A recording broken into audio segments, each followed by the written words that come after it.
Start. उपाध्यक्ष महोदय, हमारे यहाँ जो कुछ अभाव की स्थिति है या जिन क्षेत्रों में हमें कमी का अनुभव होता है उसको हम दूर कर सकें, इस दृष्टि से मैं इस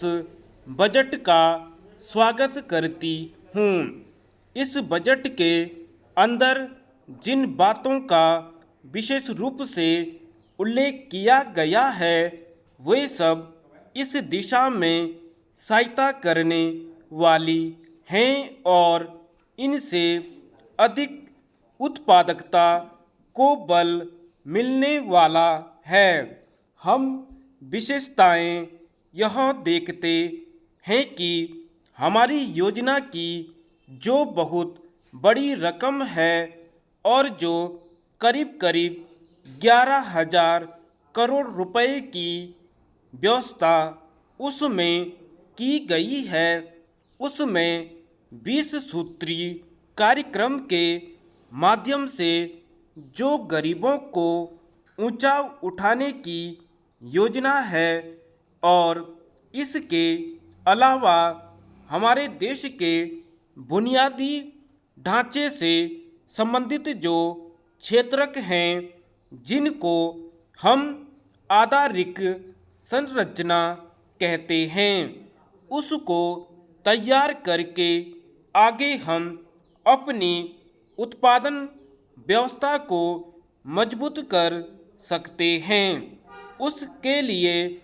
भी विशेष रकम इस बजट के अंदर रखी गई है। ये ऐसे कदम हैं जिससे हम उत्पादकता बढ़ा सकते हैं और जैसा कि प्रधानमंत्री जी ने कहा है कि यह वर्ष हमारा उत्पादन का वर्ष है, तो यह जो बजट प्रस्तुत किया गया है यह एक तरह से उत्पादनोन्मुख बजट है और मुझे यह देखकर विशेष प्रसन्नता हुई कि जो 20 सूत्री कार्यक्रम है उस कार्यक्रम के लिए एक विशेष रकम बढ़ा कर रखी गई है। हम यह अच्छी तरह से जानते हैं कि चाहे जितनी भी अच्छी योजनाएं क्यों न बना लें, लेकिन हमारी जो आबादी है, हमारी जो जनसंख्या है, यह आगे बढ़ती चली जाती है,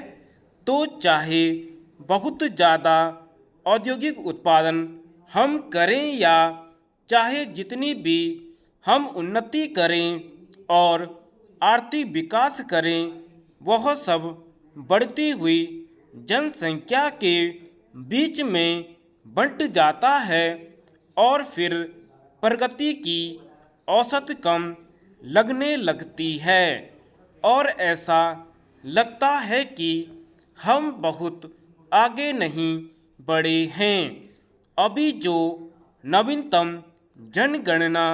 हुई है उसके अनुसार हमारी जनसंख्या करीब करीब 100 करोड़ से कुछ ज़्यादा हो गई है। इस बीच में अनेक विकास के काम हुए हैं, खेती में भी उन्नति हुई है और इन सारी चीज़ों के बावजूद ऐसा लगता है कि अभी भी गांवों के अंदर 30% से नीचे ऐसे लोग हैं जिनको हम गरीबी रेखा से नीचे के लोग मानते हैं। कहीं कहीं पर 40% लोग भी गरीबी रेखा से नीचे आते हैं। धन्यवाद।